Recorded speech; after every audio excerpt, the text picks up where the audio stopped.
Okay, tonight I'm not going to be playing any music. Just here with my thoughts on the air disaster on Jeju Island. I have several friends who frequently fly back and forth between the 2 points that this particular flight was doing. And so I was a little bit on edge hearing the news, and thankfully, during the course of the last 36 or so hours, I saw postings on Facebook, Instagram, and that from them expressing their sorrow on the event. And I, heaved a sigh of relief. But even with feeling the relief that there was nobody on board that I personally knew, it doesn't take away from the tragedy of this. And I'm sure a lot of you have seen it being played over and over again. The plane coming in for that landing with no landing gear, and basically sliding down the runway and off it and into that concrete wall.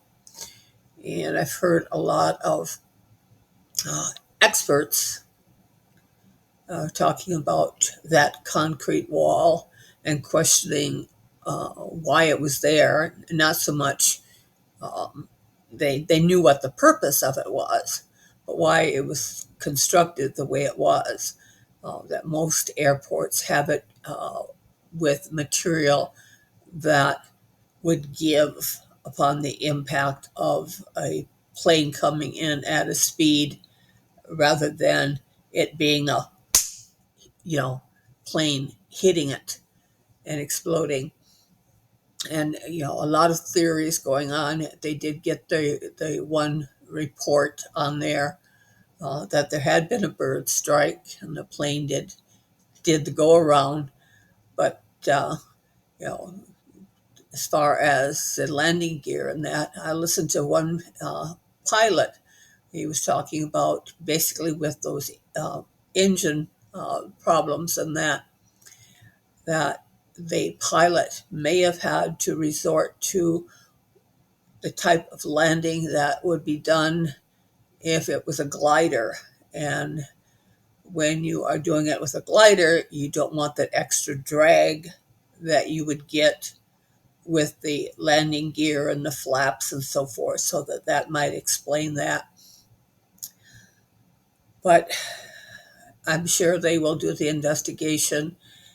And even though they may find, bird strike or whatever, I have a feeling that mainly, the airport doesn't want to take responsibility for their poorly designed airspace there, or airport on there.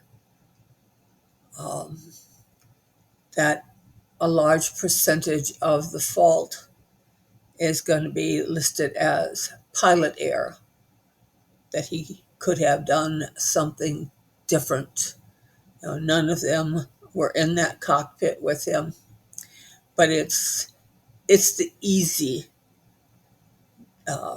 excuse that they can give when something like this happens, is to say that was pilot error, especially in the case where the pilot's no longer here to defend himself. My thoughts and prayers go out to the families and friends of those who lost their lives, and my prayers for the two surviving crew members, that they not only heal their injuries, but that there's no post-traumatic type of psychological things that they're going to have to deal with on that. But with that, it's going to be just a little short one tonight. And as I said, my thoughts and prayers go out to all that are connected with this. Good night and peace.